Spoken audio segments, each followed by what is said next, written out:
Shalom les amis, Chanukah Sameach, Zot Chanukah Sameach, Bezrat Hashem. Tous les tikkunim niflaim du tzaddik, Refoua Shlema pour tous les malades, Dvorah Miriam Bakorina Yala, tous les gens qui sont en difficulté dans tous les domaines, que Bezrat Hashem, tout se dénoue, se facilite et tout s'ouvre de façon extraordinaire.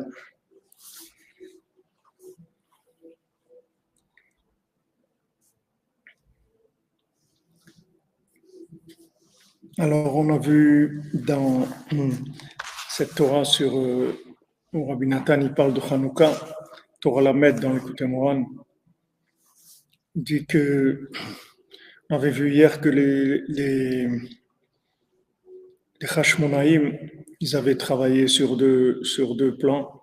C'est-à-dire la première chose, c'était de repousser complètement les Grecs. Et la deuxième chose, c'était la révélation de la lumière qui était la conséquence de ces attaques qu'il y avait eu. C'était la possibilité de pouvoir faire descendre la lumière. Comme Rabbeinu l'a dit à son frère, Rabbi Yechiel, qu'il faisait beaucoup de machloket. Parce que Rabbi Yechiel, c'était le frère de Rabbeinu, c'était son talmid, c'était un élève de Rabbeinu. Au début, il n'était pas élève de Rabbeinu, c'était son frère, c'est tout. Ils avaient leur vie chacun. Un jour, il a passé Shabbat chez Rabbeinu et il a vu qu'à table, il parlait que de commerce, le prix du blé, qu'ils ont vendu en gros à Odessa, des choses, il ne comprenait rien du tout. Lui, c'était un homme, un tzaddik, comme ça, un homme de Shabbat, de quoi il parle. Alors, il était un peu comme ça, désabusé un petit peu comme ça. Pas... Alors après Shabbat, on va venir dire, ça va, ça a été Shabbat, content, tout ça. Il dit, Bémet, je sais pas, j'ose pas vous dire, mais j'étais un petit peu gêné par ces discussions profanes pendant Shabbat.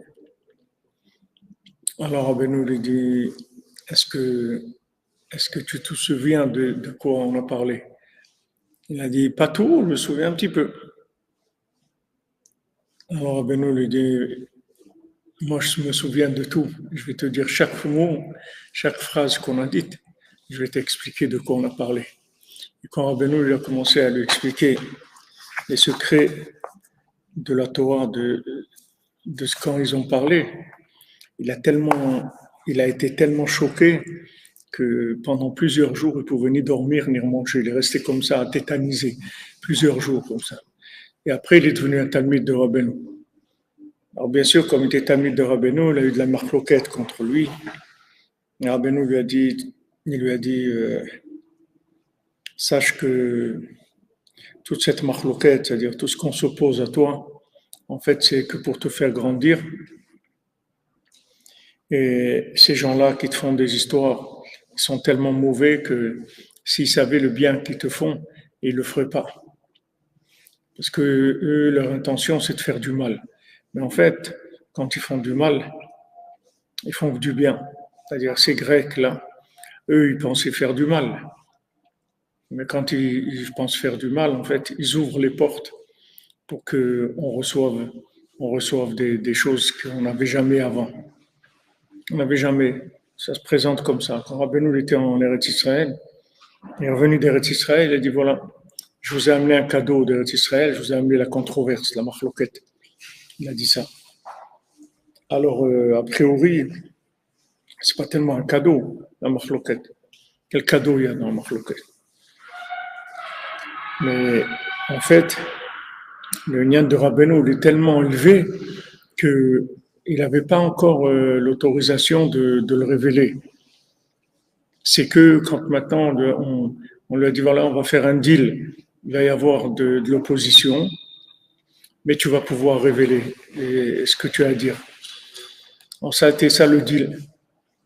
Et ce deal, il est resté tout le temps comme ça. Et tout le temps comme ça. C'est-à-dire cette opposition-là, en fait, c'est elle qui permet la révélation des enseignements de Rabbeinu.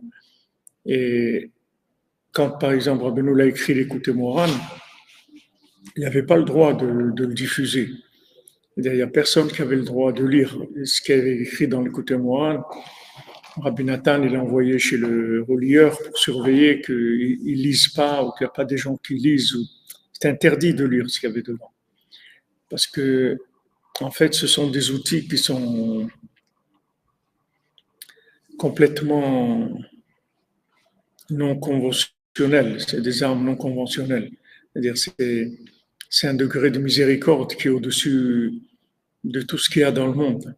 Donc, c'est plus du jeu. C'est-à-dire, les règles du jeu, elles ont changé. Merci, Yuda Gnassia. Zotranouka Samer, Bachotatot, Amen. Pour vous aussi, Bezat Hashem, Foi Shlema. Nissim Beniflod, Bezat Hashem. Yehuda Ben Simi. Il y a cette opposition, comme on l'a dit hier, c'est toujours pour du bien. C'est jamais pour des choses. L'opposition ne vient pas pour détruire. Ça dérange, mais ça ne vient pas pour détruire. Parce que l'opposition, Hachem, il l'envoie pour qu'on puisse avancer. Avec l'opposition, on avance. Plus il y a de la controverse, et plus ça fait avancer. Alors, quand les Grecs, ils ont attaqué, alors de ça, on a pu décrocher cette lumière extraordinaire qui est d'amener cette lumière dans la maison, c'est-à-dire oh asagot elokut alidei tzimtzumim. On va dire voilà, on a le droit de mettre ça sur le marché. Normalement, cette lumière-là, elle ne devait pas être sur le marché. C'est-à-dire on devrait la donner qu'à des initiés, qu'à des gens qui ont prouvé que c'est ça qu'ils cherchent, qui sont au niveau, etc. Maintenant, quand il y a eu l'attaque des Grecs, ça a permis d'ouvrir les portes, c'est-à-dire de donner de la lumière à des gens qui n'ont pas normalement le niveau d'engagement, le niveau d'effort, le niveau d'action correspondant à cette lumière-là. Et on va leur donner quand même cette lumière, on va l'adapter à leur niveau. Normalement, tu vas dire, voilà, tu veux de la lumière, voilà, tu as commencé à jeûner, commencer à te rouler dans la neige, commencer à faire des efforts, à rester enfermé, de ne pas faire de la shonara, etc. Et on va te donner. Mais là, c'est ouvert à tout le monde. C'est-à-dire que le jeu, les règles du jeu, elles ont changé. Du moment où tu veux, alors on t'adapte la lumière à ton niveau. Je te demande rien que de vouloir. Du moment où tu veux, prends la lumière, on calcule, on regarde où tu te trouves, on l'adapte à ton niveau. Et ça, c'est quelque chose d'extraordinaire. Ça s'appelle attirer la lumière dans la maison. C'est-à-dire une lumière de compréhension divine par des tzimtzumim, par des adaptations. C'est le tikkun qui est ramené dans cette Torah en question 30. Plus le malade est malade, il a besoin d'un rabbi qui soit très grand. Chez Ouman, que ce rabbi soit un Ouman. Ouman, ça veut dire un artisan. Un artisan, c'est-à-dire un artisan spécialiste, quelqu'un qui sait exactement manipuler les énergies, les lumières. Chez Ouman, vechacham kaze, qui soit un Ouman et un chacham, שיוכל לעשות צמצומים נפלאים, qui peut faire des adaptations extraordinaires de la lumière, שהעיר גם בו השגת אלוקות. Qui dit voilà, t'es un grand malade, t'inquiète pas, on a ce qu'il faut pour toi. T'inquiète pas, t'inquiète pas. T'inquiète pas que tu es malade. Faut pas que ça t'inquiète. Faut pas que tu te sentes rejeté parce que tu es malade. Tu vois des gens, d'abord tu vois rien en plus. Comme le Harizal, il a dit à Rabbi Chaim Vital, il a dit, quand tu viens étudier, viens tout seul, m'amène pas des gens avec toi. Pourtant, qu'est-ce qu'il a amené Rabbi Chaim Vital? Il a mis les plus grands Mekoubalim de Tzfat. C'était des gens qui étaient des sommités à côté de lui. Rabbi Chaim Vital, c'est comme le Rabbi Nathan par rapport à... C'est Rabbi Chaim Vital, c'est un petit jeune par rapport aux Khamim de Tzfat. Les Khamim de Tzfat, c'est des grands Mekoubalim. Et le Harizal, il lui disait, ne m'amène personne. Tu viens que toi, c'est tout. Et Rabbi Chaim Vital, il était gêné parce qu'il ne comprenait pas. Il dit, comment... Alors le Harizal lui a dit, moi je suis venu que pour t'enseigner à toi, c'est tout. Il dit d'abord, ce que tu vois rien du tout. Tu ne connais pas les gens. Toi, tu vois comme ça, tu vois rien du tout. Donc, quand je te dis, viens tout seul, c'est tout. N'amène personne avec toi. N'amène pas ces gens-là. Hanouka Sameach, que des bonnes nouvelles, des réussites à tous. Merci, Michael. J'aime te bénisse, soit ta pour Abeno.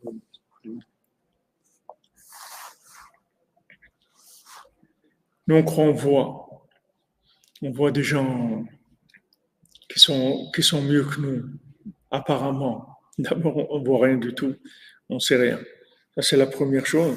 Et en plus, il n'y a plus de raison de se sentir rejeté parce qu'il y a une adaptation de la lumière au niveau de la personne. Tout le problème du monde, c'était quoi?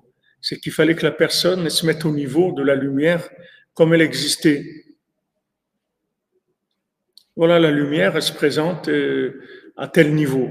Dès que tu montes un peu, tu atteins 4-5 mètres de hauteur, tu vas commencer à avoir accès à la lumière. Maintenant, depuis qu'il y a eu l'attaque des Grecs, la donne, elle a changé. Maintenant, peu importe who you are, peu importe where you are, tu veux, voilà, ça suffit, c'est tout. On n'a pas besoin que tu fasses des choses pour être à un niveau. Parce que c'est la lumière qui va s'adapter à ton niveau. Donc ça, c'est quelque chose de miraculeux. Ça, c'est la lumière de la 8e dimension. C'est-à-dire, c'est une lumière très, très élevée. Comme il te dit ici que plus tu es malade, plus tu as besoin d'un grand rabbi. Alors qu'apparemment, les gens ils disent ouais, moi je suis loin et tout.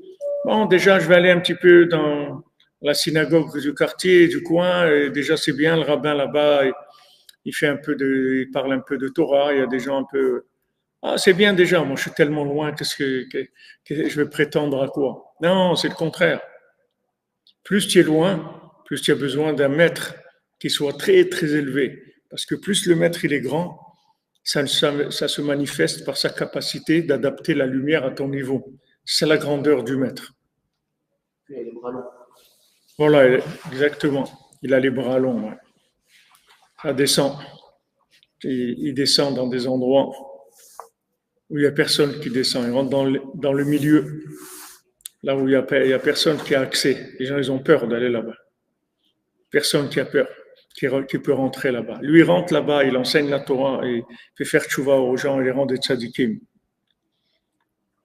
Merci, Michael Mathieu-Ango, que Shem vous bénisse. Hanouka Sameach, se vie toutes les lumières du Oréach, du Orchet, Bézant Hashem. Srotra Benu. On dit,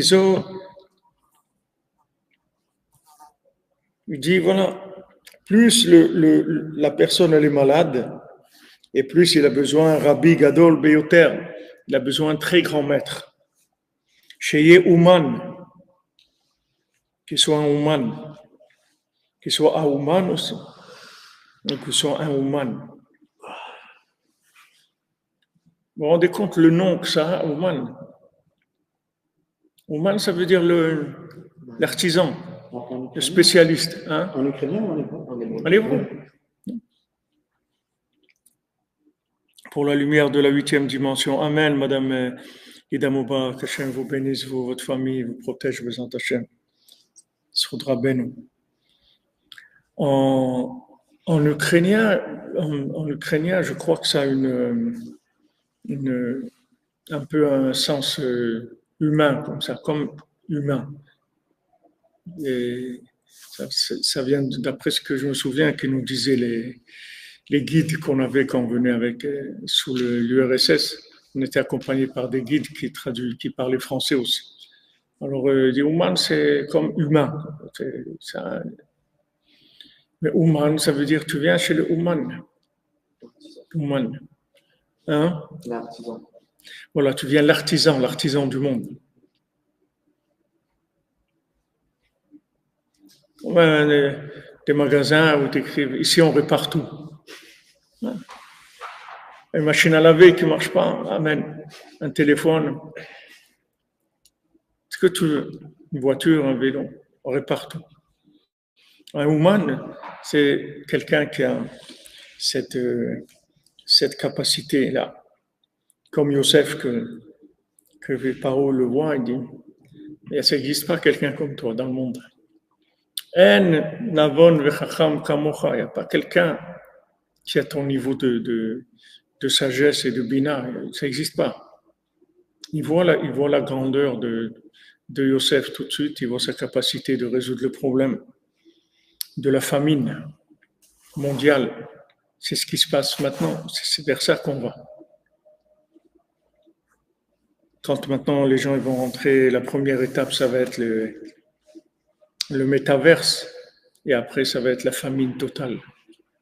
La famine totale, c'est-à-dire l'incapacité de vivre, incapacité d'avoir de la vitalité. On va aller vers ça. L'histoire de Yosef, c'est une matrice, c'est la même chose que ce qu'on est en train de vivre maintenant. Maintenant, ce qui se prépare, c'est la famine. La famine, au début, maintenant, ça va rentrer dans le virtuel, dans le métaverse, les gens vont faire des choses virtuelles, etc. J'ai vu maintenant, ils parlent beaucoup, ça a beaucoup avancé. Il y a j'ai vu des terrains qui sont vendus des millions de dollars.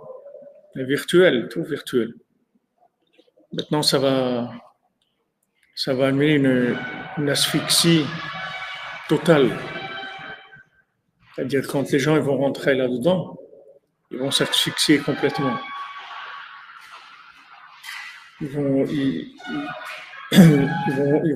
En fait, le métaverse, c'est le résultat de la machloquette qu'il y a eu contre Rabbeinu. C'est-à-dire, ça a commencé avec l'opposition à Rabbeinu et ça finit avec métaverse. Métaverse, c'est le résultat de ça. C'est-à-dire, c'est le résultat des gens qui n'ont pas été vaccinés par Rabbeinu. Les gens qui ont refusé le vaccin de Rabbeinu, les anti-vax Breslem, ils vont arriver dans le métaverse. Parce qu'en fait, il va rester que ça. Et ceux qui vont rentrer là-dedans, ils vont avoir aucune vitalité du tout. Parce que tant qu'il y a un peu de matière dans les choses, dans la matière, il y a une présence divine de fonctionnement. Ça s'appelle dans la Kabbalah, ça s'appelle Yechud Chitzon. C'est-à-dire que Hachem, il a mis de la vie dans le monde. Dans les choses qu'il y a dans le monde, il y a de la vie. Tu vois la nature, tu vois des oiseaux, tu vois l'océan, tu vois des poissons, tu vois des êtres humains. Il y a de la vie. Cette vie-là, c'est pas une vie qui a un rapport avec l'individu. C'est une vie gratuite. C'est une vie gratuite, comme si tu dis la ville, elle donne de l'électricité gratuitement, elle donne 5 kilowatts pour tout le monde. Ils ont calculé qu'avec 5 kilowatts, quelqu'un peut allumer une ampoule la nuit et faire marcher une machine à laver. Voilà. Et donc ça, ils donnent gratuit.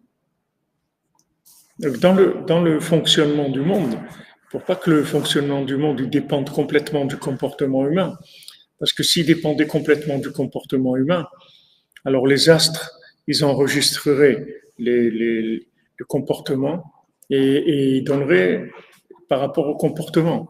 C'est-à-dire que quand les gens ne se comportent pas bien, alors il y aurait plus de pluie, il n'y aurait plus de quoi manger, il n'y aurait plus rien du tout.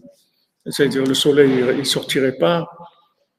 Nous, on croit le soleil, c'est des choses qui sont là et tout, mais le soleil, il est vivant.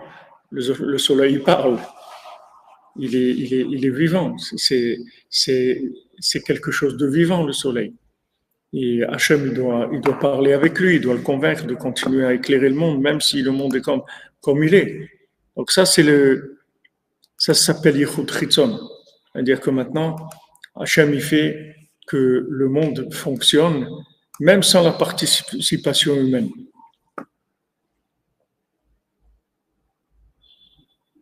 Attendez, je vois quelqu'un. Ah ouais, les chaussures à 3 coins virtuelles, là, ça va y aller, là. Zot Hanouka, Mazotov, l'inauguration de votre Mishkan. Un rêve devenu réalité, les athlètes. Merci, que de bonnes nouvelles. Et on attend de nouvelles chansons tout le temps, Bezat Hashem.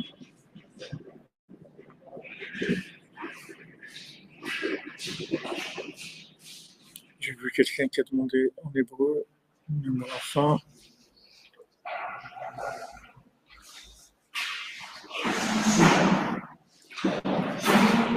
Je ne retrouve pas le message.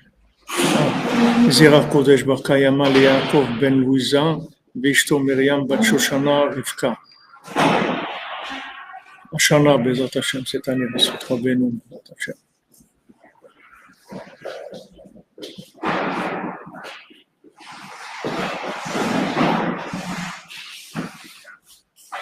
Ah, le prochain album s'appelle Léat Léat. Bezat Hashem. Mazal Tov, Be'atzlacha.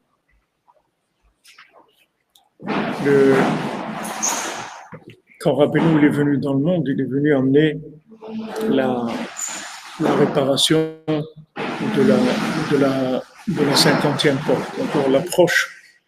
Comment vivre la 50e porte de la Touma, c'est-à-dire comment le remède à la 50e porte de la Touma.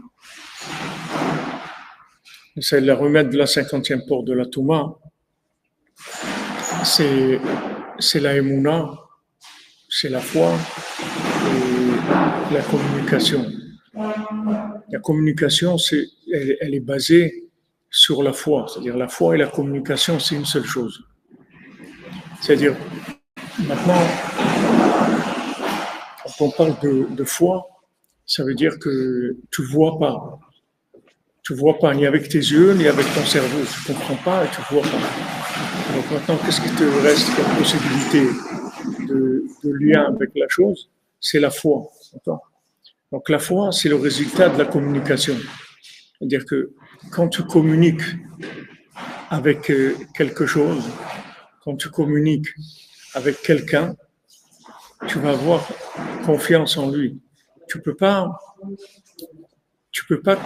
avoir confiance dans quelqu'un si tu n'as pas de la communication avec lui. Il faut un minimum de communication, sinon tu peux pas. Comme on voit dans le conte de Hanouka, il parle avec lui, il lui dit comment ça va, tout ça, qu'est-ce que tu fais dans la vie, et après, on voit que le monsieur dans sa maison, il a envie de lui faire confiance et de l'appeler Rabbi et tout. Mais d'abord, il commence par des discussions qui sont des discussions profanes, comme ça, simples. Et de ça, il y a un lien qui se fait. Parce que, en fait, quand on communique, on rentre dans l'autre. Et l'autre, il rentre dans nous. C'est ça la communication. C'est-à-dire que c'est un échange. Mais c'est pas un échange que chacun il est de son côté et au milieu, il y a quelque chose qui se passe. L'échange, ça veut dire qu'on s'inclut l'un dans l'autre. C'est ça la communication. Donc, Rabbeinu, il est venu amener la solution à la 50e porte qui est la émouna et la communication. C'est-à-dire que ces deux façons de fonctionner, c'est avec ça qu'on va s'en sortir.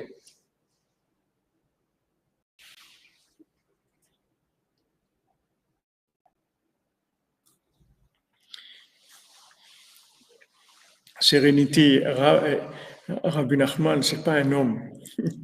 C'était un homme, one upon the time, mais c'est Isha Elohim.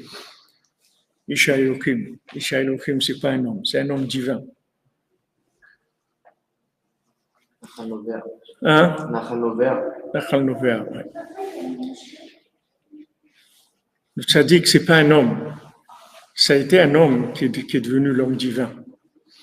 L'homme divin, ça veut dire c'est devenu un homme de Dieu. Un homme de Dieu, c'est-à-dire le tzaddik, c'est la Shrina elle-même. Le tzaddik, il est devenu la résidence d'Hachem dans le monde. C'est comme si maintenant vous louez à quelqu'un, à la France, vous louez un local pour l'ambassade de France. Disons que vous avez une maison en Italie, à Rome, et l'ambassade de France, elle a besoin des locaux. Vous louez les locaux à l'ambassade de France. Maintenant, quelqu'un qui rentre dans ce local, il ne rentre pas chez vous.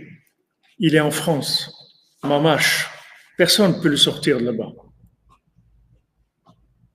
Il faut tout un truc politique et des trucs pour qu'on puisse prendre quelqu'un qui est rentré dans l'ambassade de France en Italie ou n'importe où dans le monde. Tu rentres dans une ambassade, tu te trouves dans le pays. Tu n'es pas dans la maison de monsieur Untel qui a loué. C'est fini le monsieur Untel qui a loué. Il n'existe plus dans l'histoire. Qu'est-ce que c'est maintenant cet endroit? C'est la France mamache, avec tous les droits. Vous voyez toutes ces histoires de gens qui sont recherchés et tout, quand ils arrivent à avoir refuge dans une ambassade, ça y est, personne ne peut les sortir. Pourtant, s'il sort de là-bas, s'il fait 1 mètre dehors, il est terminé. Mais dans l'ambassade, il est plus dans le pays. Il est en France. Mamache. Personne ne peut il a le statut de quelqu'un qui se trouve maintenant en France, mamache. Et pourtant, il n'est pas en France du tout. Il est en Italie, il est à Rome. Mais il est dans l'ambassade de France. Donc l'ambassade de France, c'est la France mamache. Donc le tzaddik, c'est ça. Le tzaddik, quand tu rentres chez le tzaddik, tu rentres chez Hachem mamache. C'est-à-dire le Hachem que tu vas voir chez le tzaddik, il est plus présent que si tu vas chez Hachem lui-même. Si tu vas chez Hachem lui-même, tu vas le voir moins que si tu vas chez le tzaddik. Parce que le tzaddik, c'est la divinité adaptée au niveau de l'homme. Donc, ne croyez pas qu'il n'y a aucun lien d'Avodazara. Le lien d'Avodazara, c'est pour des gens qui ne sont pas des tzaddikim véritables, pour des charlatans, pour des usurpateurs. Ça, c'est de l'Avodazara. Mais le tzaddik amiti, c'est la shrina mamash. C'est mamash la shrina. Quand on dit la shrina, ça veut dire c'est la résidence d'Hachem dans les mondes inférieurs. C'est la shrina. Le tzaddik, c'est la shrina. C'est pour ça que Rabbeinu, il est au kotel. Il est à Ouman, il est au kotel aussi. Parce que la shrina, elle est au kotel. Le Rabbeinu, il est au kotel aussi. Il faut comprendre cette notion-là. Enfin, il n'y a pas grand-chose à comprendre. Il faut juste accepter, ouais. Ne pas avoir des anticorps. Voilà, exactement. C'est l'ambassade de Dieu, Khazak, Al-Shimia. Ambassade de Dieu. C'est beau. Vous dites, Dame Evelyne, on le ressent. Bien sûr qu'on le ressent. On le ressent, on est là. Sinon, on ne pourrait pas être là. 1 minute, cher Rabbeinu.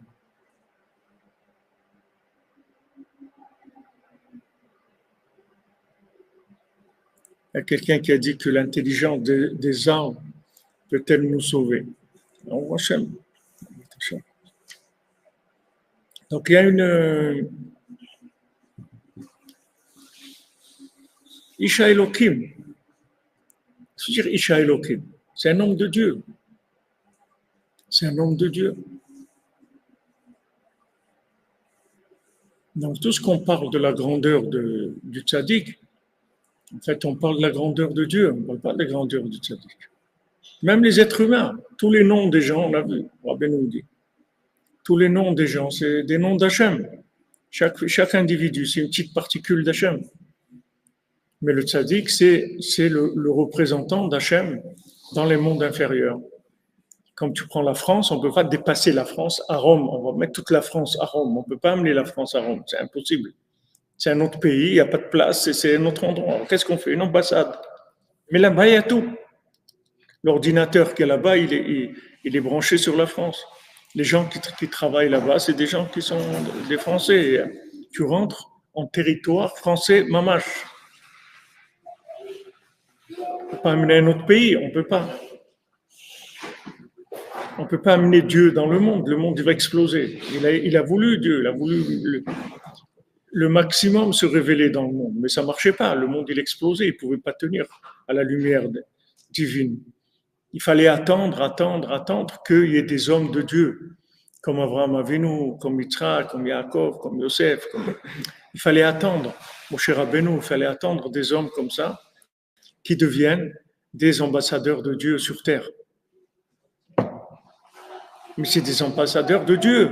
Tu signes là-bas, c'est un contrat avec Dieu que tu signes. Merci que la lumière de Hanouka nous inonde tout au long de notre chemin. Amen, amen. Yael H, vous bénisse 2 fois 26. 26 en haut, 26 en bas. Donc cette notion-là elle-même, elle est un petit peu cachée du monde. C'est-à-dire les gens, ils ont un petit peu des difficultés à accepter ces choses-là.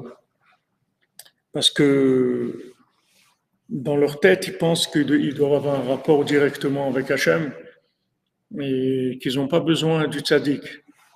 Mais ils ne peuvent pas avoir un rapport directement avec Hachem parce qu'ils ne sont pas un récipient qui est assez limpide, assez transparent pour pouvoir recevoir la lumière d'Hachem au niveau où le tzaddik il va la transmettre. On peut avoir un rapport avec Hachem de prière, c'est-à-dire on prie Hachem, on ne prie pas le tzaddik, on prie Hachem. Mais on parle avec le tzaddik, parce que le tzaddik, il donne le da'at, le tzaddik, il donne la conscience. Le tzaddik, il t'interprète ton rêve. Tu dis, voilà ton rêve, ce qu'il veut dire. Il veut dire ça, il veut dire ça, il veut dire ça. Il te donne l'interprétation de ton rêve. C'est-à-dire, il te dit ce que tu es venu faire sur terre. Il te donne tous les éléments qu'il faut. Alors qu'Hachem, il ne peut pas faire ça. Parce qu'Hachem, il ne peut pas se révéler dans le monde de façon directe. Hachem, il est présent dans le monde, le minimum pour que le monde n'explose pas. C'est-à-dire que si maintenant il y a plus de lumière divine, le monde, tu ne peux plus vivre dans la matière. Tu ne peux plus vivre non plus avec le libre arbitre. C'est-à-dire que si maintenant il y a une révélation d'Hachem qui dépasse un petit peu le respect du libre arbitre, ça ne sert plus à rien. Tout le monde ne sert plus à rien. Il faut qu'il y ait un libre arbitre. Et le libre arbitre, il est là-dedans, justement. Le principal du libre arbitre, c'est Emunat Chachamim. C'est le libre arbitre. Est-ce que maintenant, le tzaddik, il a tous les pouvoirs ou pas? Est-ce que le tzaddik, c'est un homme de Dieu?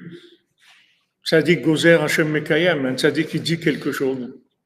Et ça y est, c'est fait déjà. C'est fait. Je ne sais pas si avec Rabbi Yochanan, il y avait quelqu'un qui était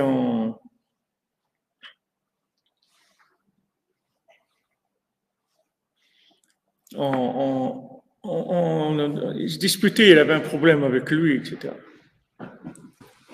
Et quand ce tzaddik-là, je crois que c'était son beau-frère, et quand ce tzaddik-là, si c'est Rabbi Yochanan, il a fait dans la prière un passage où il dit qu'Hachem, tu me débarrasses de mes ennemis. Alors, sa femme, elle est arrivée parce qu'elle savait que si dans la prière il disait ces mots, ça y est, son frère il allait mourir tout de suite. Alors elle est arrivée, elle a couru, mais il avait déjà dit ce passage de la prière. Donc tout de suite après, ils ont annoncé la nouvelle qu'il était mort. Même s'il ne voulait pas faire ça. Mais du moment où il a dit avec sa bouche que tous mes ennemis disparaissent, ça y est, c'était terminé. la personne qui était opposée à lui, elle est morte tout de suite. Parce que dès que le tzaddik il dit quelque chose avec sa bouche, tout de suite la chose elle se fait. Il n'y a personne qui peut résister à ça. Parce que quand le tzaddik il dit, Hachem il fait. Il y a beaucoup de choses que les gens ils ont demandé à Hachem, et Hachem il dit, va voir Moshe Rabbeinu, moi je peux rien faire pour toi. Va demander à Moshe Rabbeinu. C'est lui qui décide. C'est lui qui décide pour le peuple. Ouais. C'est lui qui décide parce que c'est lui le contact. Comme quelqu'un qui vit en Italie, il va s'adresser à la France, on va lui dire allez voir l'ambassade. On a fait l'ambassade pour ça. Pourquoi on a fait une ambassade? C'est pour pas que vous veniez en France ou pour que vous nous écriviez en France. Vous avez l'ambassade là-bas. Il y a des gens qui parlent italien là-bas aussi. On a mis justement des Français qui parlent italien et tout pour vous aider. Alors allez là-bas, réglez votre problème là-bas. Là-bas, ici, c'est la même chose. Allez régler votre problème avec eux. Donc ça, c'est une petite parenthèse que j'ai faite que... Oui, Rabbi Yochanan ben Zakkai, je pense que c'est Rabbi Yochanan ben Zakkai. Je pense aussi, merci de vous confirmer, c'est gentil à vous.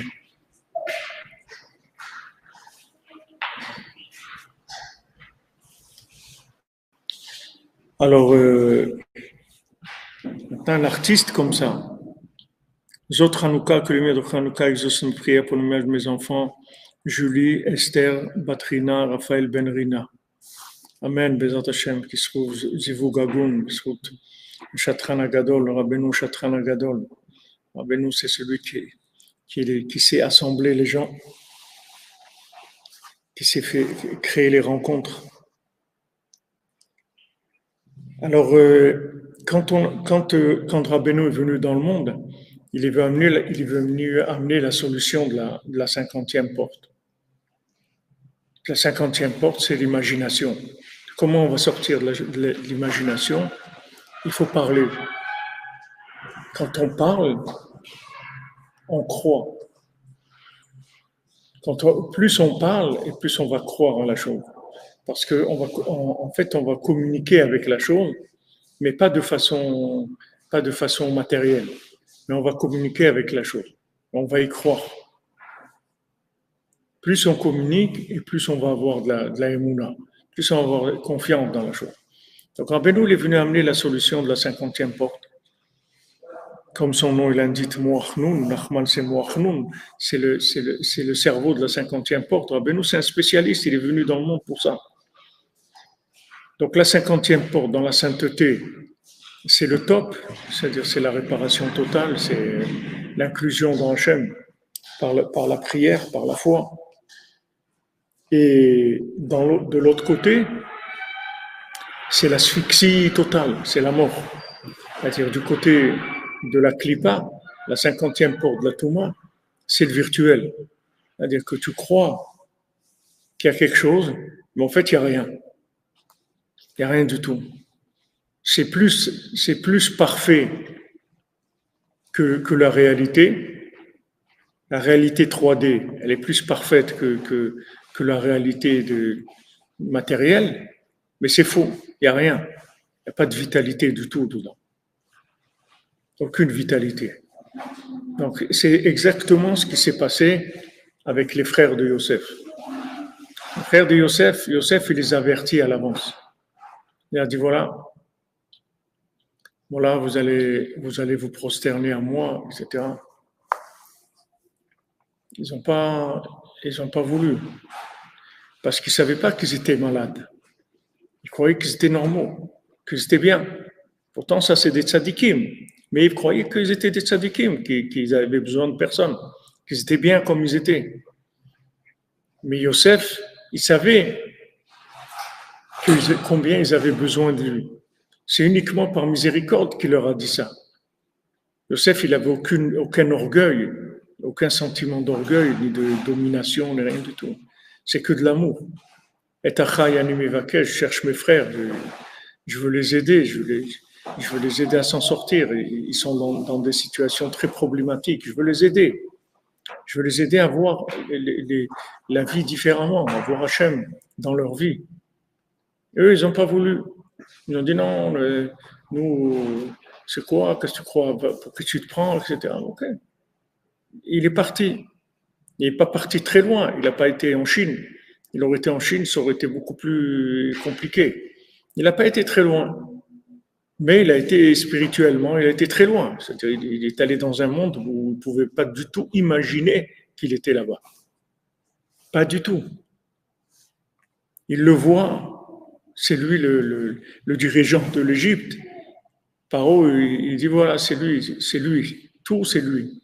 C'est lui le dirigeant du monde, c'est lui qui donne à manger à tout le monde et tout. Ils ne peuvent jamais imaginer que celui-là, c'est leur frère. Ils ne peuvent pas, pourtant, je ne sais pas, même si quelqu'un n'a pas vu son frère pendant 20 ans, c'est son frère, il y a quelque chose, il n'y a pas. Je ne crois pas qu'ils mettaient des masques pour parler. Là-bas, ils n'avaient pas encore. Comme aujourd'hui en Égypte, je ne crois pas qu'ils mettent des masques. Ils ne mettaient pas les masques. Alors, ils ne l'ont pas reconnu du tout, parce qu'il n'existait même pas dans leur imagination. Ils ne pouvaient pas le reconnaître du tout. Mais ils se sont asphyxiés. Ils sont asphyxiés complètement. Complètement asphyxiés. Il dit, si on ne va pas, on va mourir de faim, tout simplement. Et c'est vers ça qu'on va maintenant. Le monde, il va vers ça. Les gens, la jeunesse, elle va rentrer dans ce métaverse et les gens, ils vont s'asphyxier là-dedans complètement. Parce que ça va, c'est un monde de perfection où ça n'a jamais été aussi vide que ça. Comme la princesse, elle lui dit, tu vois, ici c'est le palais, mais c'est le Lotov. Tu vois, il y a tout, mais c'est Lotov. Il n'y a rien ici. Il n'y a rien. Tout ce que tu vois ici, c'est tout faux. Il n'y a rien, il n'y a rien. Il n'y a rien de vrai. Il dit, c'est pas ici le palais. Ça ressemble au palais. Vous voyez déjà, Rabbeinu, dans le premier conte, il a déjà fait le métaverse. C'est pas, il a déjà, vous voyez, tout de suite, il rentre dans le problème. Il n'y a pas besoin d'attendre parce qu'il est venu dans le monde pour ça, Rabbeinu.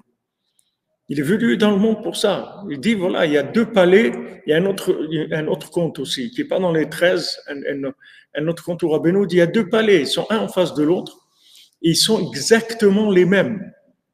Tu ne peux pas voir du tout que celui-là, il est vrai et l'autre, il est faux. Et pourtant, il y en a un qui est vrai et l'autre, il est faux complètement. Et il n'y a aucun signe extérieur qui peut manifester la véracité de quoi que ce soit. La seule chose qui va te permettre de trouver la vérité, c'est la communication. Quand tu vas vouloir communiquer, tu vas voir Gaston, il y a le téléphone qui sonne et il n'y a jamais personne qui répond. C'est là où tu vas te rendre compte qu'il y a un problème. Quand tu vas vouloir communiquer, quand tu vas vouloir échanger, quand tu vas vouloir aimer, tu vas voir qu'il n'y a personne. Personne. Dans le métaverse, il n'y a personne. Il n'y a personne à aimer, il n'y a plus personne. Et ça va être le birour, le tri final. C'est avec ça qu'on va terminer. Les gens qui vont partir dans l'imaginaire total et des gens qui vont revenir grâce à ce vide-là, comme les frères de Yosef. Il faut Shlema pour notre ami David Raphaël Ben Mesoda Cohen. Amen. Sodra Benou. Merci, Madame Chabonel. Oui, c'est un conte qui parle de notre époque, Serenity, comme tous les contes. C'est pas avec le premier, mais tous ils parlent de notre époque. Rabbeinu, il a amené les solutions. Seulement aujourd'hui, la maladie, il y a des symptômes qui sortent. Avant, la maladie, elle était cachée, elle était à l'intérieur. Donc les gens, ils vivaient normalement. De temps en temps, ils avaient un peu mal ici, ils avaient un petit truc, bon, ça va, c'est pas terrible. Mais là, les symptômes, ils commencent à sortir. Tu te rends compte ce que ça veut dire métaverse? C'est-à-dire que des gens, ils vont acheter pour des millions de dollars des choses qui n'existent pas dans la réalité. Pourquoi tu crois que ces gens, c'est des idiots? Tu crois qu'ils sont... C'est pas des idiots du tout. C'est pas des idiots. C'est qu'en fait, la réalité, elle n'existe plus, elle est virtuelle. Et donc, ils sont passés juste à la véritable réalité. qui est virtuel. Parce que dans la 50e porte, il n'y a que du virtuel. C'est le virtuel de la Emouna ou le virtuel du vide total. Mais c'est fini. La 50e porte, c'est la fin de l'histoire du monde. C'est-à-dire, c'est la Géoula, la 50e porte. Seulement, d'un côté, ça va donner des gens qui vont avoir la Emouna et la communication. Et avec ça, ils vont s'enrichir de façon extraordinaire. Et d'un autre côté, ça va donner des gens qui vont se perdre complètement dans du métaverse, là où il va y avoir le vide total. C'est-à-dire, les gens ils vont être asphyxiés. Alors maintenant, ces gens-là qui vont sentir le vide de ce métaverse, ils vont inverser ils vont inverser le métaverse et ils vont se retrouver chez le Ben Meler. Ils vont trouver Rabbeinu. C'est une préparation pour trouver Rabbeinu, cette asphyxie-là. D'abord, il leur a proposé, c'est ce qu'il y a eu jusqu'à maintenant. Rabbeinu l'a proposé au monde, la solution. Comme Yosef, il a dit, voilà, je suis là, je vais vous aider, etc. Ils n'ont pas voulu. Les frères, ils n'ont pas voulu. Qu'est-ce qu'il a trouvé? Il a trouvé Paro. Ses frères, ils ne voulaient pas. Il les a laissés. Ils sont arrivés au métaverse. D'ici maintenant, on va mourir. Il n'y a plus rien à manger. Il n'y a plus rien là-dedans. Il n'y a pas de vitalité. Il n'y a rien, il n'y a aucune vitalité. On va aller chercher. Ils vont commencer à chercher de la vitalité. Ils vont trouver Rabbeinu. Celui qui va chercher va trouver Rabbeinu. Pourquoi Rabbeinu lui-même, je vous ai dit qu'on a parlé hier soir. C'était d'ailleurs un moment très, très, très, très impressionnant, cette discussion qu'on a eue hier soir. C'est vraiment Zotranouka, c'était vraiment la 8e dimension. On était complètement dans un autre monde. Que la lumière de Chal qu'on accompagne et nous renforce dans la Emoula, que Hachem Rabbeinu soit toujours avec nous. Amen. Merci Caroline Soussan pour vous, les vôtres, Bézant Hachem. Bracha ve'atzlacha. C'est vrai, cette discussion hier soir, c'est pas d'où on est rentré là-dedans, mais c'était impressionnant. C'était impressionnant. Merci, Michael Mathiongo, que jamais vous bénisse. 148, Nachman. Aïe, Baruch Hashem, quelle merveille de voir la Emouna, la communication. Regardez la force que ça, la communication. On est là, voilà, maintenant 124 personnes qui sont là, branchées ensemble et tout, et c'est le tikkun du métaverse, c'est complètement. C'est-à-dire, c'est vraiment la vérité, ce que le Zohar dit, Beknishta Chada, une communauté unie. C'est-à-dire, voilà, on est unis, une communauté unie. Il n'y a pas de midot, parce que des fois, on a les midot tellement fracassés que si on se met à faire quelque chose de matériel et tout, ça va commencer à disputer les gens. Et tout. Donc, on est obligé de communiquer hors midot, virtuellement.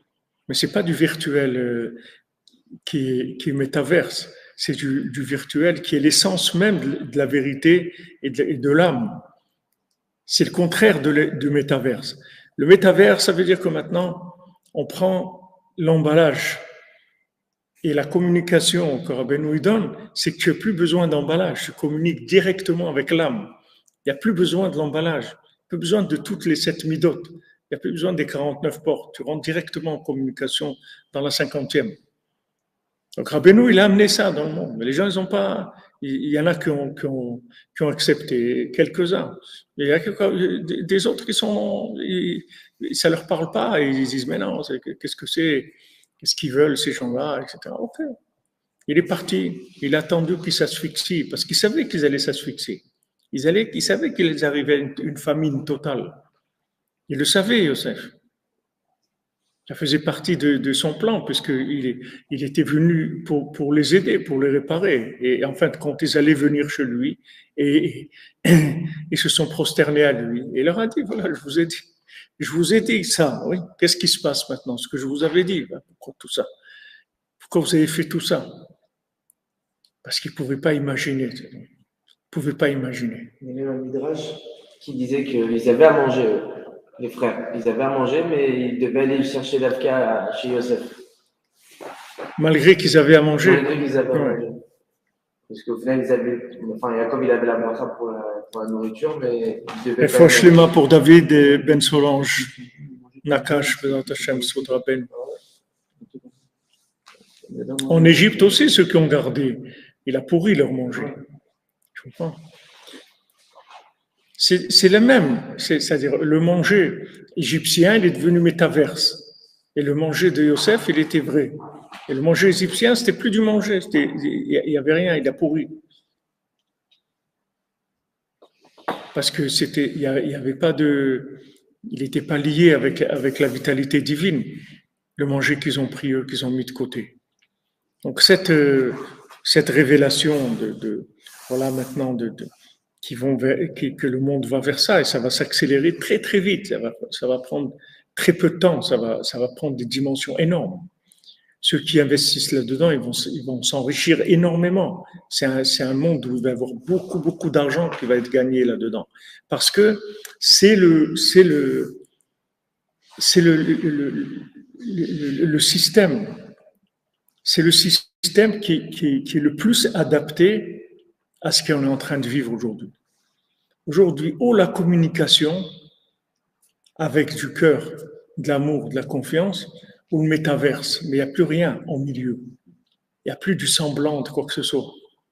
Soit c'est vrai, on communique, on y va de tout cœur et de toute âme, ou c'est le métaverse, c'est du virtuel. Et du virtuel vide, sans aucune vitalité, que de l'emballage.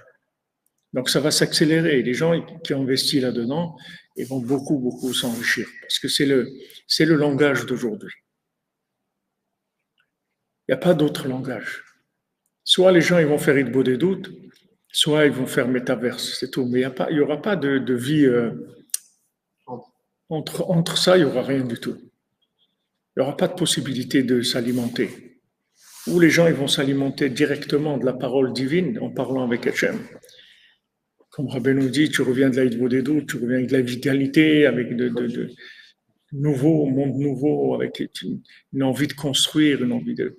Voilà, tu as tout fait en parlant avec Hachem, tu as communiqué avec Hachem, tu as confiance en lui. Après, tu le vois dans des détails dans ta vie, comment il se manifeste, etc. Ou bien, ça va partir dans le virtuel complètement. Et les gens qui ne croient pas que ça va être comme ça, ils vont voir, ils vont voir que ça va être comme ça, parce que ça avance très vite. Ça avance à une vitesse énorme. Et tous les gens qui n'auront pas connu Rabbeinu, qui n'auront pas fait le conseil de Rabbeinu, ils vont arriver chez Rabbeinu par ça, par l'inversion, par le métaverse, c'est-à-dire par le fait qu'ils vont être dans le berceau du Ben Shifra, qui est le Ben Shifra, c'est l'imagination, c'est le fantasme.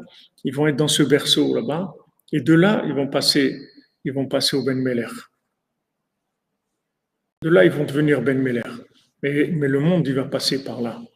Le monde entier va passer par là. C'est obligé, on ne peut pas faire autrement.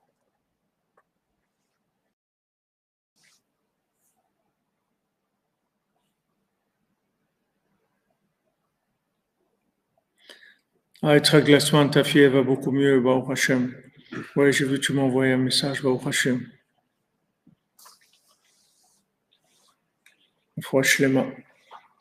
Merci Hachem, merci Rabbeinu, merci à vous, Madame Violette Esther, Hachem vous bénisse.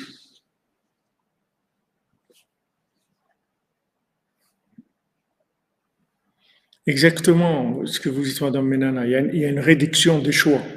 Les choix, ils vont se réduire. C'est-à-dire la faim, le manque de vitalité, ça va réduire les choix. Il ne va pas rester grand chose. C'est-à-dire que tant qu'il y avait de quoi manger, avec un petit peu de ce que je vous disais tout à l'heure, du yichut ritzon, quand il y a un petit peu de vitalité, d'aller une petite promenade dans la forêt, à la campagne, tout ça, alors ça va. Mais maintenant, ils ont tellement poussé le monde vers Hollywood, vers l'imagination, que en fait ils ont complètement dénaturé le monde. Ils ont enlevé l'appréciation du monde. C'est-à-dire que les gens ils apprécient plus le monde. C'est-à-dire quelqu'un il va beaucoup plus apprécier une promenade en forêt métaverse qu'une vraie promenade en forêt où il va aller se promener dans la forêt. Il va pas vouloir. Tu lui dis mais viens on va aller à la forêt. Il va te dire non je préfère la forêt virtuelle dans le métaverse. Tu vas voir que la jeunesse, c'est ça qu'ils vont aimer. Parce que ça vient de l'asphyxie du monde. C'est le monde qui s'asphyxie. Il faut acheter les mains pour Elia Bat Agnès, que Rabbi nous donne le goût de vivre et l'aide à trouver sa place. Amen. Amen. Sotra ben.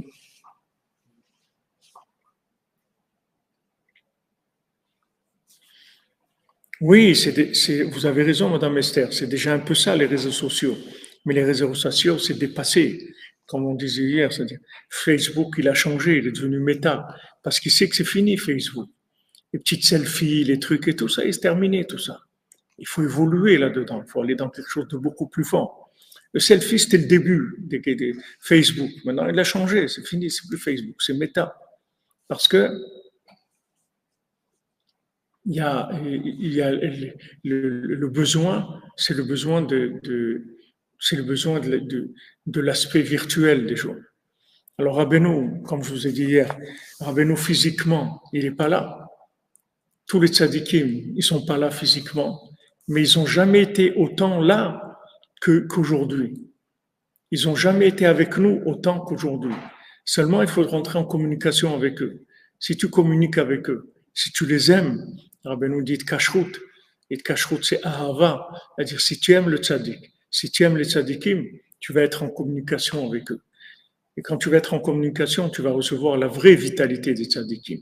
Beaucoup plus que quand ils étaient vivants physiquement. Parce que quand ils étaient physiquement vivants, il y a peut-être un côté imaginaire qui est pas du tout indispensable et qui est même pas qui est pas souhaitable non plus. Qu'est-ce que tu vas chercher chez le tzaddik? Tu vas chercher l'âme du tzaddik. Tu vas pas chercher de voir un rabbin avec qui fait du folklore. Tu vas chercher l'âme du tzaddik. C'est ça que voilà, tu l'as aujourd'hui. Tu as que ça même. On t'a aidé. On t'a enlevé tout ce qui peut te tromper. C'est pour ça que Hollywood, ça s'appelle le mot Hollywood, c'est la forêt sainte. C'est le Yar HaKadosh. C'est-à-dire, c'est juste le contraire de l'Aïd-Bodedut. C'est juste le contraire. Eux-mêmes, ils te le disent. Pourquoi ils ont appelé ça Hollywood? Ils auraient pu appeler Schmilblick. Ils ont appelé ça Hollywood. Pourquoi ils ont appelé Hollywood? Parce qu'ils te disent, voilà, nous, on est le contraire de la forêt sainte. On est la forêt sainte en virtuel. C'est-à-dire le contraire. Ça a l'air la forêt sainte et c'est le vide total. Ça ressemble à la forêt sainte. Un film, c'est extraordinaire. Tu rentres dans des trucs, tu vois des films, les gens qui aiment les films d'action, d'autres ils aiment de ça, des romantiques. Là, c'est des sensations extraordinaires. C'est tellement extraordinaire qu'aujourd'hui, les gens ils vont préférer vivre dans le film que dans la rue. Parce que la rue, elle est morte, c'est tout, il n'y a plus rien. Ils n'ont pas envie de vivre dans la rue. Elle les intéresse plus. Mais le métaverse, ça va être un monde extraordinaire. C'est un monde merveilleux pour les gens. Vous voyez dans le nom lui-même, dans le nom, vous voyez qu'ils ont choisi, Hachem il te dit, regarde, le Yar HaKadosh, la forêt sainte. Derrière un Breslev qui travaillait à Hollywood et c'est un Breslever, il va tous les soirs, il va faire une bodédoute dans la forêt à côté de Eliyahu Navi. Alors, quand des fois on parle, il dit, tu vois, j'étais dans Hollywood, maintenant je vais dans Yar HaKadosh. J'étais d'un côté à l'autre. Et Bémet, il était comme ça une fois. Il était sur la plage, je crois, à Los Angeles, et c'était Yom Kippour. Et il a eu une vie énorme de retourner en Eretz Israël, d'aller au Kotel. Et il a eu une vie énorme. Alors tout de suite après, il a pris un billet, il est allé en Eretz Israël, il était directement au Kotel, il n'a pas été chez sa famille, il était directement au Kotel. Et là-bas, il a rencontré quelqu'un et voilà, il a fait tchouva de là-bas, il est devenu Breslev, etc. Et c'est, tu vois, il a préparé l'autre. C'est-à-dire, lui, il a vécu déjà ce que tous les gens ils vont vivre. Lui, il a vécu Hollywood, et de Hollywood, il est passé à la forêt de Farid Boudedou. Et tous les gens qui vont entrer dans le métaverse, c'est ce qui va se passer. C'est-à-dire, de là, ils vont aller vers la vérité absolue, c'est-à-dire la communication avec Hachem. Parce que du moment où ils vont se débarrasser de tout le côté matériel des choses, d'un côté, c'est quelque chose où les gens ils se perdent énormément, mais d'un côté, c'est des ouvertures énormes vers la vérité. Comme le confinement, tout ce qu'il y a là, c'est des ouvertures énormes vers la vérité. Ça aide énormément.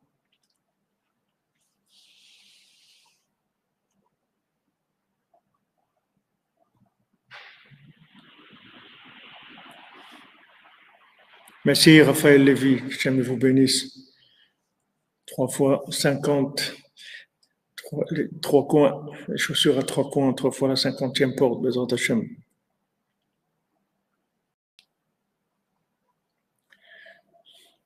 Stéphane, Bezrat Hashem, que Hashem il t'envoie ton zivouk, Bezrat Hashem, zivouk Gagoun.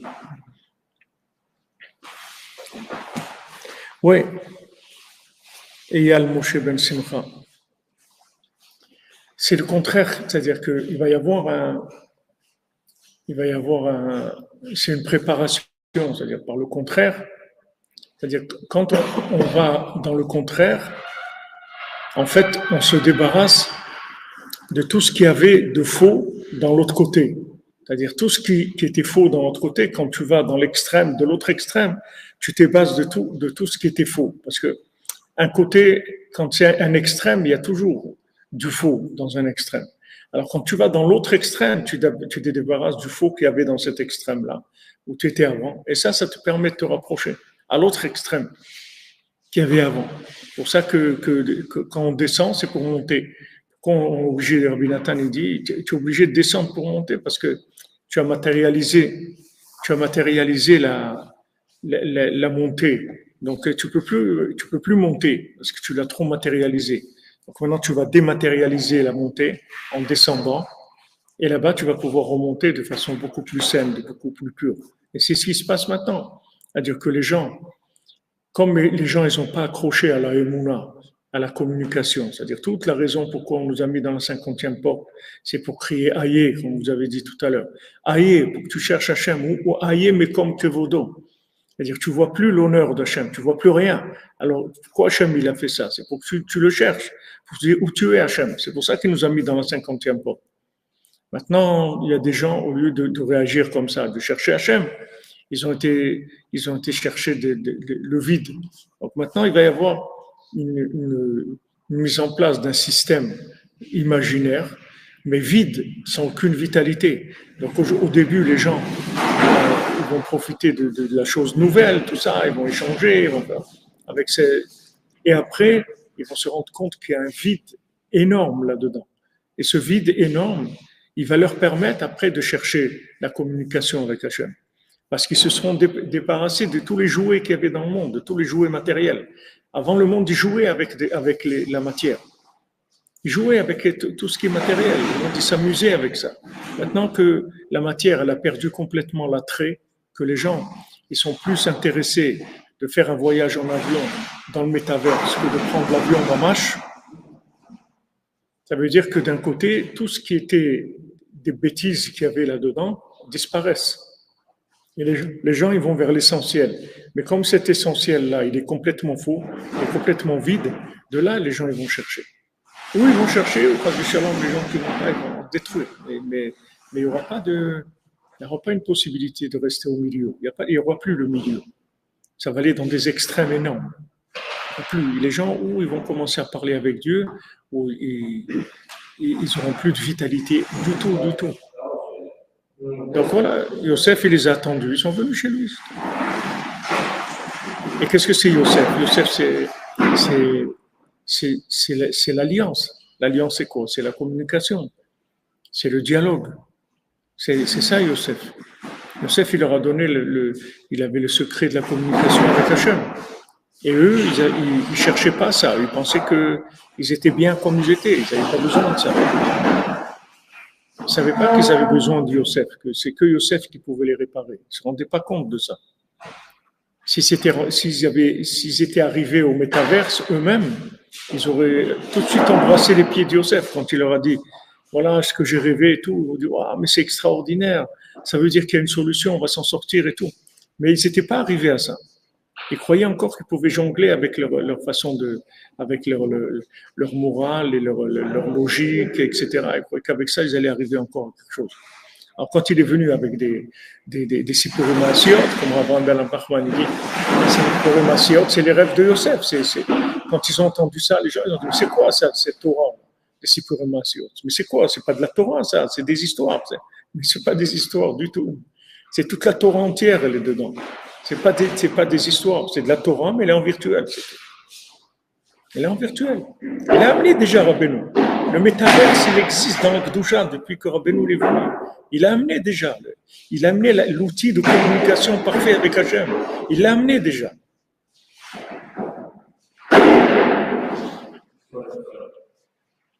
Il a amené ce qui va permettre aux gens de se raccrocher à la communication avec Dieu, à la émouna, à la confiance en eux, à l'envie de construire, etc. Tout ça se trouve dans les contes. Tous ces médicaments-là, ils se trouvent dans les contes. C'est les remèdes à la 50e porte, les contes. Mais quand les gens, ils ont vu ça, ils ont dit, mais c'est quoi ces trucs? Parce que les gens, ils ne savaient pas qu'ils étaient malades. Les gens, ils croyaient qu'ils étaient encore comme avant, que tout allait bien. On va jongler avec les choses, on va faire ça, on va faire ça. Tu vas voir que tu vas rien faire du tout. Tu vas voir que tu vas rien faire du tout. C'est le 7e mondial, où tu es méchou ne freiler, où tu feras rien du tout. Parce que tu vas rien faire. Tu vas voir que tu vas rien faire. C'est ça qu'il n'y a pas de jambes. C'est le métaverse, il n'y a pas de jambes. C'est que virtuel. Il n'y a pas de jambes. Et tu vois que c'est une réalité, parce que quelqu'un, il a acheté un terrain à 4 millions de dollars. Mais ce terrain-là, il ne va jamais y aller dans sa vie. Mais il vit dedans. Et il va le vendre après. Il va le vendre très cher. Il a acheté 4 millions, il va le vendre 400 millions de dollars. Dans quelques mois. Parce que ça va monter, tout va monter, les prix vont monter énormément. Il va acheter une paire de chaussures 1 000 euros, il va la vendre 5 000 euros, 10 000 euros. Ça va augmenter, toutes les choses elles vont augmenter. Parce que la seule approche aujourd'hui qu'il y a dans l'esprit des gens, c'est que l'imagination, c'est tout. C'est que le virtuel, c'est tout. Où il y a le virtuel dans la connexion, dans la émouna, avec Hachem, avec les tzadikim, avec sa propre âme, son cœur, chercher Béhémet, où il y a le métaverse. Mais il n'y a plus de la matière, le côté attraction de la matière. Tu te rends compte, tu vas dire à quelqu'un, viens, on va aller se promener et tout. Il ne veut pas, il va se promener dans sa 3D, dans le métaverse. Et il va avoir un plaisir beaucoup plus grand de se promener dans le métaverse que d'aller dans la forêt elle-même avec ses pieds. Parce qu'il n'y a plus de pieds. Et c'est la lumière de Hanouka, c'est ça. Il n'y a plus de pieds dans le monde. Alors qu'est-ce qu'il va y avoir? Il va y avoir la communication avec Hachem. Il n'y aura plus de pieds dans le monde.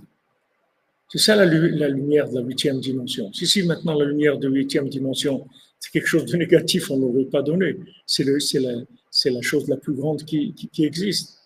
Toutes les comparaisons qu'ils font les tzadikim avec que le 8e jour de Hanouka, Zot Hanouka, c'est Yom Kippour. Qu'est-ce que c'est Yom Kippour? Yom Kippour, c'est le Kodesh HaKodashim. On a vu avec Rav Ephraim cette nuit dans le Sipurim Asiot. Qu'est-ce que c'est le Yom Kippour, Kodesh HaKodashim? C'est au-dessus du temps. Comment on pardonne toutes les fautes? En sortant du temps. En sortant du temps, toutes les fautes, elles sont pardonnées parce que toutes les fautes, elles venaient du temps. Qu'est-ce que c'est le temps? Le temps, c'est les 49. Les 49 portes, c'est le temps.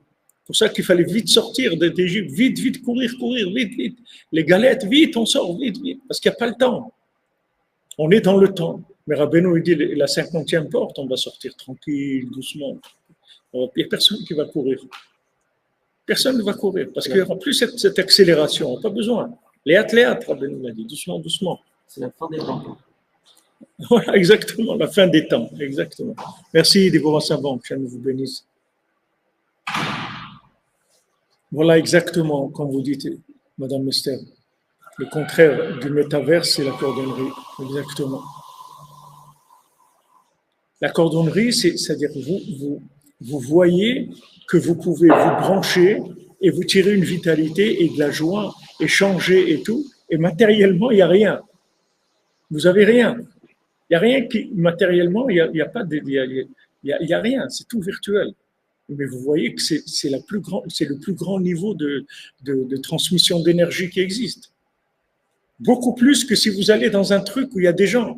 Parce que si vous allez dans un truc où il y a une assemblée de gens comme ça, vous allez être très dérangé par toutes les images, le mouvement, les bruits, les trucs, les apparences, et les trucs, comment celui-là il parle, comment il mange, comment il fait, comment il...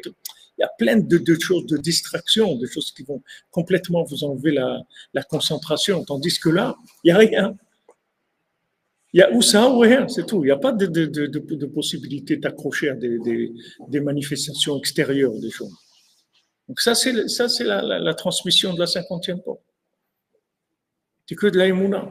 Exactement. C'est la fin des temps. Donc c'est pour ça que le 8e jour de Hanouka, c'est comme Yom Kippour. C'est pour ça que Béhémet, tout le jugement de Rosh Hashanah et de Yom Kippour, c'est aujourd'hui que ça se termine. C'est pas Yom Kippour, c'est Zot Hanouka. Zot Hanouka, ça veut dire que maintenant, on arrive au chinour de Sheikh Ali Regel Menachou. C'est-à-dire, quand vous verrez que maintenant, il n'y a plus de pieds dans le marché, c'est-à-dire que les gens, ils peuvent plus marcher, il n'y a plus de marché, il n'y a plus personne dans le marché. Pourquoi? Parce qu'ils sont dans le métaverse, ou ils sont dans la cordonnerie. Mais dans le marché, il n'y a personne. Donc, quand tu verras ça, ça veut dire que ça y est, le tikkun, il est là. C'est ce qu'elle est venue faire, la 8e bougie, c'est ce qu'elle amène. Faire enlever les pieds du chouk complètement. Et même le mendiant lui-même, Rabbeinu, il n'a pas pu le raconter, le 7e mendiant. Il n'a pas pu. Il n'a pas pu parce que c'est trop.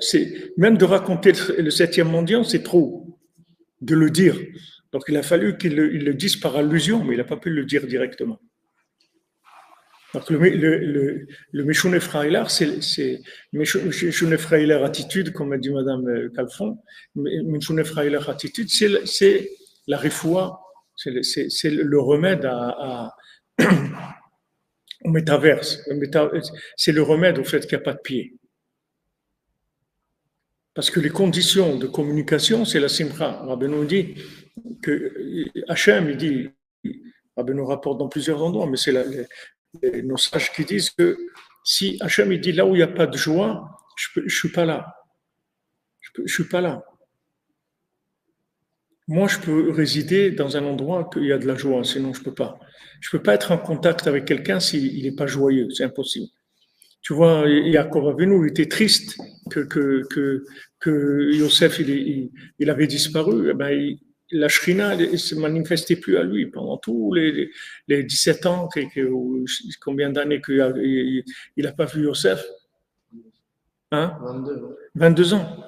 Tous ces 22 ans-là, il n'avait pas la Shrina avec lui parce qu'il était triste. Il était triste, il s'endeuillait sur Yosef, il était triste. Ça fait qu'il n'y avait pas de communication avec Hachem. C'est pour ça que Rabbeinu, il insiste sur la simcha. Comment Rav Nachman il parle dans sa sonde de simcha. Comment la simcha, c'est la chose la plus importante, la plus élevée. Il y a toute la sainteté, tous les tzadikim, tout le olam haba des tzadikim, le monde futur de tous les tzadikim, c'est la simcha. La simcha, c'est la chose la plus élevée qui existe. Parce que c'est l'outil, tu ouvres la Wi-Fi, tu ouvres la communication. Sinon, ça ne marche pas, il n'y a pas de réseau. L'ouverture du réseau, c'est la simcha. Il faut que tu aies simcha, tu vas commencer à parler avec Hachem. Et ça y est, tu es sauvé. Dès que tu parles avec Hachem, et ça va te donner de l'aïmouna, tu as fini avec la 50e porte. Tu as réparé la 50e porte. Et ceux qui vont être tristes, ils vont aller vers le métaverse. Et quand ils vont aller vers le métaverse, ils vont s'asphyxier, les gens. Au début, ils vont s'amuser. Et après, ça y est, c'est fini. Combien de gens il rentre sur des réseaux comme Twitch et des trucs comme ça. Combien de quelqu'un il peut regarder quelqu'un raconter n'importe quoi pendant des heures, des heures, des heures. Combien? Qu'est-ce qu'il peut bien raconter? Ça y est, c'est fini.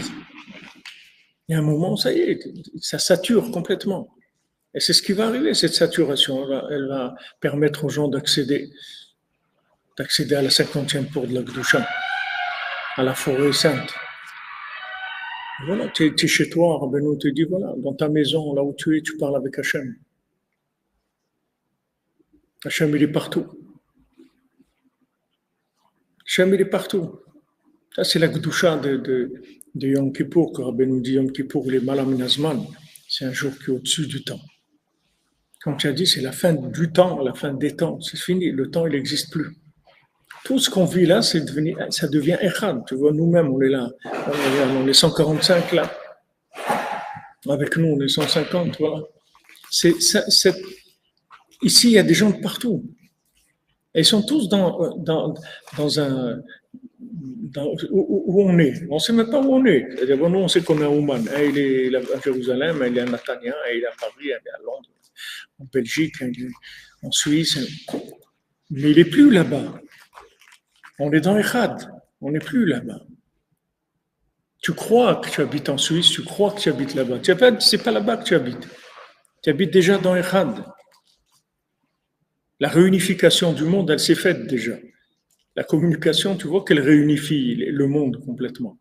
Il n'y a plus de barrière, il n'y a plus de distance, c'est fini. Les gens, ils sont ensemble.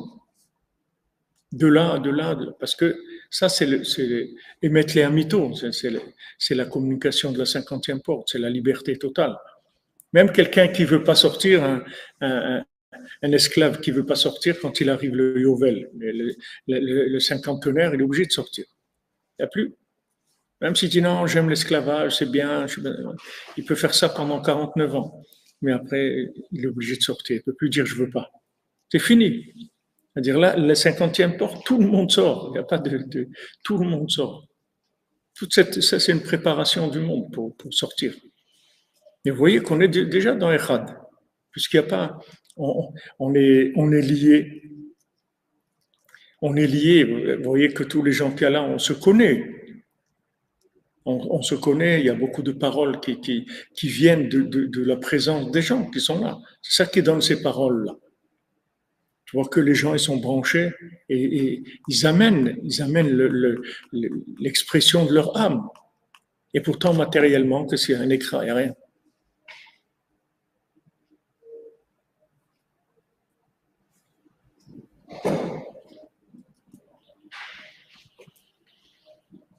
Oui, vous êtes dans le Mishkan. C'est sûr que tous les cordonniers sont dans le Mishkan.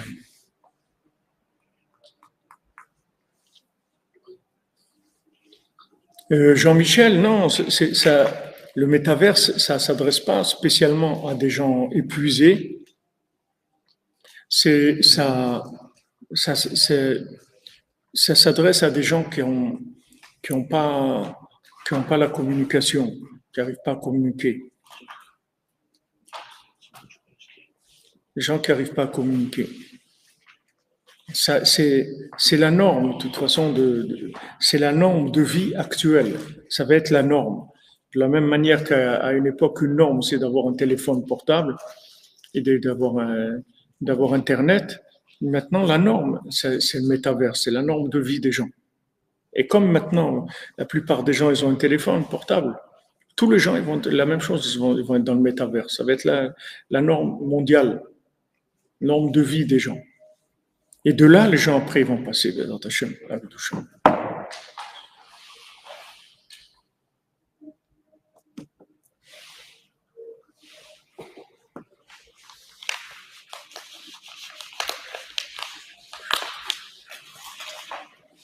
Vous résistez, vous voulez vivre votre métaverse mishkanesque en direct. Ashrenu Matov Chelkenu, mes amis. Alors, Bézat Hashem, que Rabbeinu fasse avec nous, avec le monde entier, tous les tikkunim de Zot Hanouka, que vraiment on finisse avec tout ça. Oui, Shalom Benita. L'écouter de filante et aussi Shmirat Alashon. Je les avais préparés aujourd'hui, mais ça a glissé au début. Mais je les avais préparés aujourd'hui. Shmirat Alashon. Normalement, elles doivent être sous la main. Alors, on est notre ami Benjamin, Zach Benjamin.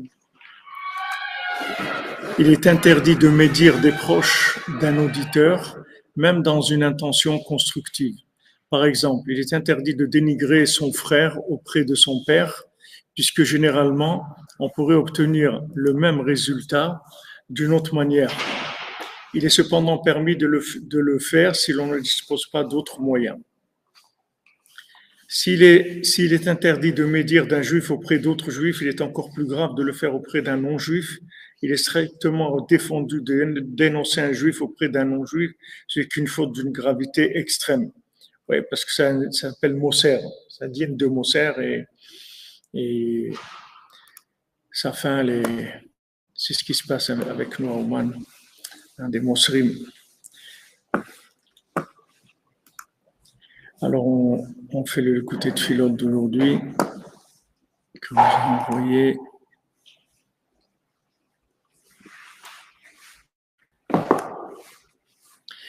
Avinu Shebashamayim, Tamshir Refoua Shlema Min Hashamayim, Lanu L'chol Amcha B'Israël. Notre Maître du ciel, donne-nous la Refoua Shlema du ciel pour nous et pour tout le peuple d'Israël. Timche Peshaenu Ke'av Ke'anan Kemosh Katuv, que tu effaces nos fautes comme un nuage, comme Shkatuv Machiti Ke'av Peshaecha. Je vais effacer comme un nuage tes fautes, ou Ke'anan Chatotecha comme une nuée tes erreurs. Shuva elai ki gealticha. Viens vers moi parce que je t'ai délivré. Veta'avir vetesalek kol ha'ananim amachshechim et ha'or hashemesh hakdosha.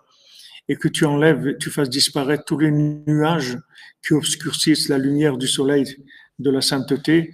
Vetotzienu me'afela leora, que tu nous fasses sortir de l'obscurité vers la lumière. Mechoshech leor gadol, de l'obscurité vers une grande lumière. Ou ke'or boker yizrach shemesh. Et comme la lumière du matin, le soleil va éclairer, tzedaka ou marpe alenu, que ce soit une tzedaka et une guérison pour nous. Moshkatuv vezacha lachem yir'e shmi shemesh tzedaka ou marpe bekunfer. Il va éclairer sur vous la crainte de mon nom, le soleil et la tzedaka qui va vous soigner avec ses ailes. Vikuya mera mikra shekatuv, et que le verset s'applique Ubal yomar shachen chaliti ha'am hayoshev ba neso avon, et que le voisin ne dise pas qu'il est tombé malade parce que tout le peuple il est naso avon, c'est-à-dire qu'il a plus de fautes, toutes ses fautes ont été pardonnées. Donc c'est les autres Hanouka, c'est le pardon, c'est le grand pardon plus que Yom Kippour, c'est le pardon total. Dans la joie, dans la miséricorde, dans la lumière d'Hachem. Le pardon par le fait qu'il arrive à nous faire arriver la lumière à nous faire comprendre que notre intérêt, c'est de communiquer avec lui. Donc ça vient de la 8e dimension, qui vient nous chercher là où on est. אשרינו מה טוב חלקנו לזמין, אשרינו מה טוב חלקנו, ומנעים גורלנו, אשרינו מה טוב חלקנו, ומנעים גורלנו, אשרינו מה טוב חלקנו, ומנעים גורלנו, אשרינו מה טוב חלקנו, ומנעים גורלנו, אשרינו מה טוב חלקנו, ומנעים גורלנו, אשרינו מה טוב חלקנו, ומנעים גורלנו. Portez-vous bien les amis, bonne fin de Hanouka, bon début de l'inversion du métaverse qui va être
Shayno, Velasquez Kodim, Al Simchas Yahaduseino.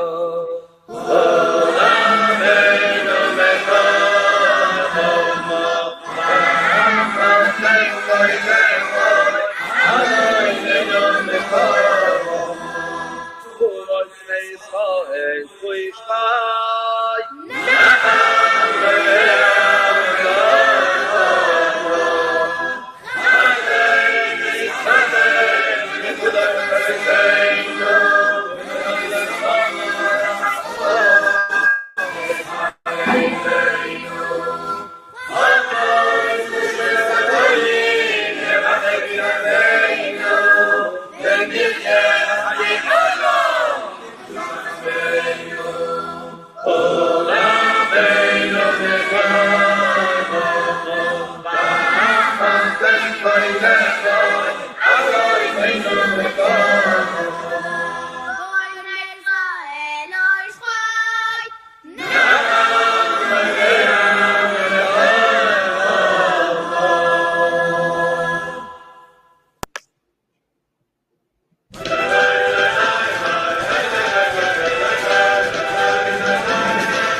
Oui du bateau, les voyageurs de la mer, Arabarbarbarana, leur voyage ils racontèrent. Oui du bateau, les voyageurs de la mer, Arabarbarbarana, leur voyage ils racontèrent. Cette vague qui a coulé, qui a noyé le navire, sur sa crête a scintillé, on l'a vu, on peut le dire. Comme la flamme d'un feu blanc, le navire a coulé vraiment. Comme la flamme d'un feu blanc, le navire a coulé vraiment.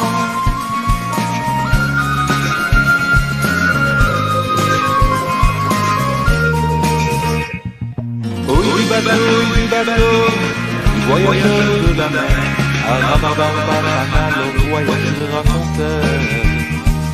Oui du bateau, les voyageurs de la mer, Arabarbarbarana, le voyage raconteur. Cette vague devant la dompter, comment triompher de la mer? À coups de bâton, il faut frapper la vague de la mer. Et sur ce bâton sont gravés des noms divins pleins de mystères.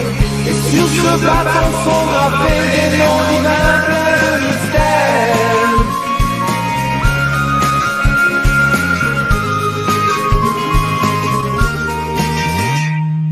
Oui, du bateau, les concombres de la mer, et Rabarbarbarana, des voiles de ce mystère. Oui, du bateau, les concombres de la mer, et Rabarbarbarana, des voiles de ce mystère. Je suis venu dans un rêve, au Sadhana, demandant qu'il nous révèle en son écoute et morale tous les mystères de la mer, et mes énigmes s'expliquaient. Tous les mystères de la mer et mes énigmes s'expliquaient. La vague bien sûr c'est le Satan, et le bateau c'est notre horreur. Le feu blanc c'est un menteur, un ange tricheur et profane. Pour tromper l'œil il se déguise en innocence et en candeur. Il attire la bise et le brise et il veut couler son honneur.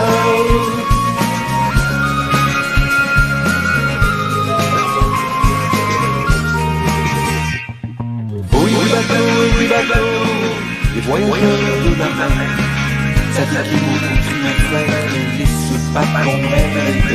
Oui du bateau, les voyageurs de la mer, ça dit qu'ils vont continuer à faire et laisse pas tomber.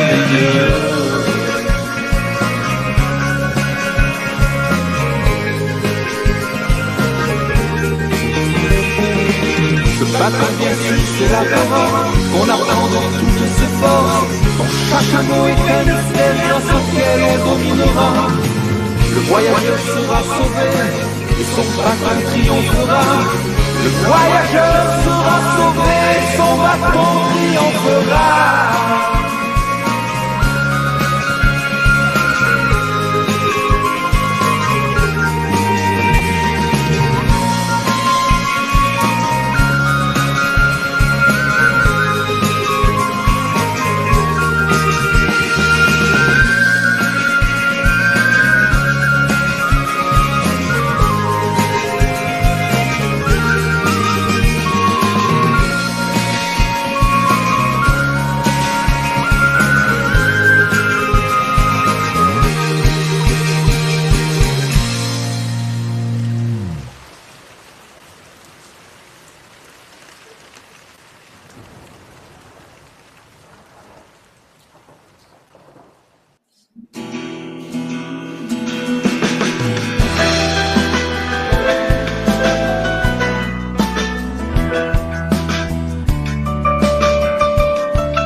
Hashanah. Mon cher ami, viens donc avec moi, chanter tout près du ciel qui s'ouvre ce jour-là. Rien n'est plus beau que tout cela. Si tu viens à Ouman, tu trouveras là-bas le secret de ta Neshama. Quand je m'en irai là-haut vers l'au-delà, a dit Rabbi Nachman à Ouman, oh non, n'ayez pas peur, je ne vous quitte pas, mon cœur restera à Ouman. Tous ceux qui reviendront, tous les Rosh Hashanah, sentiront que je suis bien là.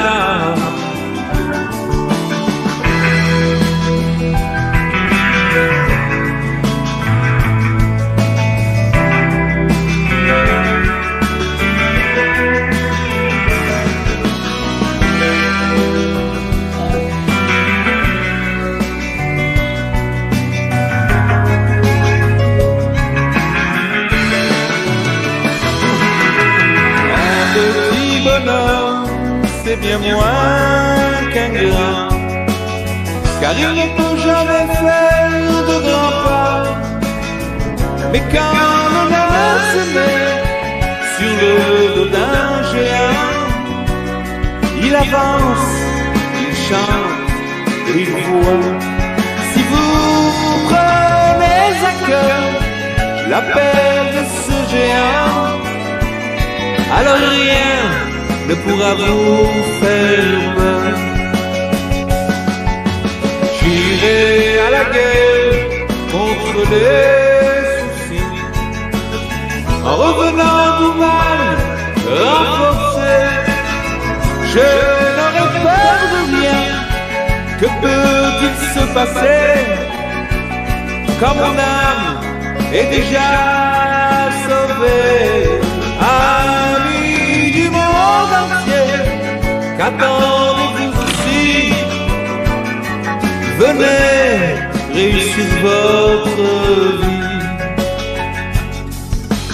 Si ton cœur est lourd, si ton âme est lasse, et si parfois le bourdon te menace, prends des ailes mon ami et chante sans répit le plus beau des hymnes d'Ouman.